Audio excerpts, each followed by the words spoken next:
We start this edition then in Poland, where voters are casting ballots in a presidential election set to determine the country's place in the European Union. Centrist Warsaw Mayor Rafał Trzaskowski, is leading opinion polls, with his nationalist rival, historian Karol Nawrocki, not far behind. So that means a runoff in June is very much likely. Now, in the meantime, observers say that the two represent dramatically opposed visions of Poland. On the one side, a man in support of liberal democracy, the EU, and protecting abortion and LGBTQ rights, and on the other, a socially conservative Eurosceptic who admires the U.S. President, Donald Trump. For more on this, Radoslav Markowski joins us on the program. He's a professor of political science at the Polish Academy of Sciences. Thank you very much for joining us today, sir. So just to start generally, from voters' perspective, what do you think are the main issues affecting who people will vote for today? Let me start with a general remark that actually this campaign was about as if the candidates are running for the chief executive, which in Poland, unlike in France, is the prime minister. So it was sort of distorted the whole narrative about what is. However, the kind of fundamental aim of this election after President Duda's departure in August this year is the question whether it will be possible to re-democratize Poland and restore the constitutional order of the Republic of Poland, or whether the new right-wing president will block necessary changes. In other words, whether Poland will be fully in a position to return to the liberal democracy's family or not. And this is the most general, the key issue, right?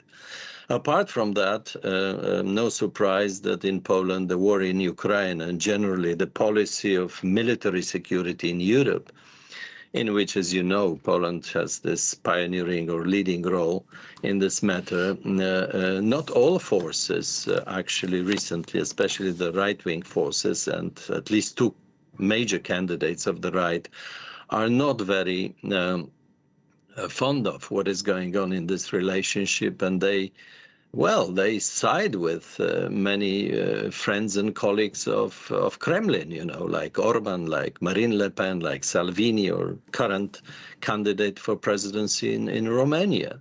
So this issue certainly will ring a bell for most Poles. And as you've also mentioned in the introduction, definitely one may say that some supporters of the current ruling coalition who eagerly supported in the autumn of 23 are currently somewhat disappointed with the lack of progress on socio-cultural issues like abortion, LGBT rights, etc. And this might be the reason why the liberal progressive candidate cannot win decisively in the first round. So finally. Yeah. Sorry about that, sir, just because we only have a little bit of time left, but just to kind of piggyback off of what you just said there, do you see today's vote as more as a referendum on Tusk's government, or do you really see it as more as another repetition of these kind of two competing visions for what Poland is or should be?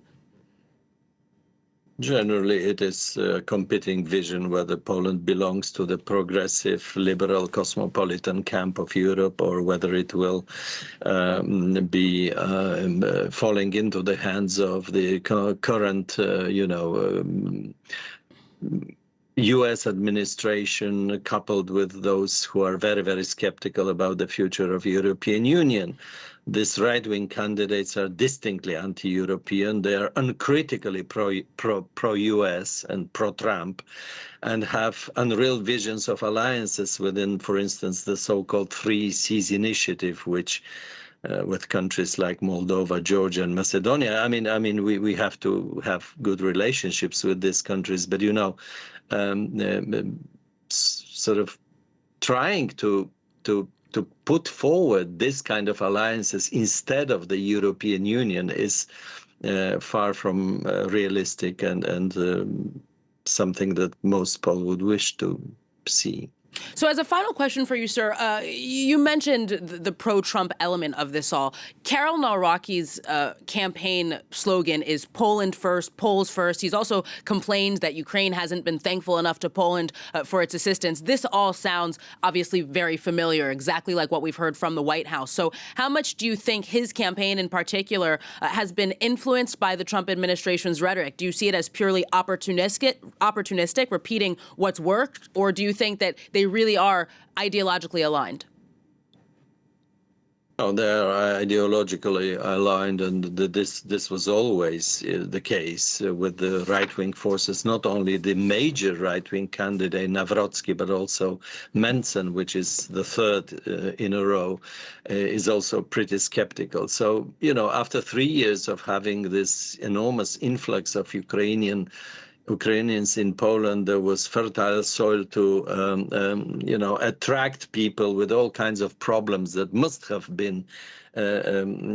arisen with such a huge population, a new population in Poland. And there are also historical issues on which they try to mileage their candidacy.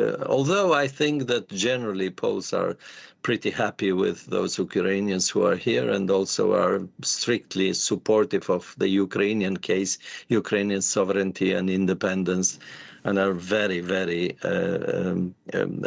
anti-Russian and especially anti-Russian aggression on Ukraine. So we are bordering Russia, so we really are frightened what is going on.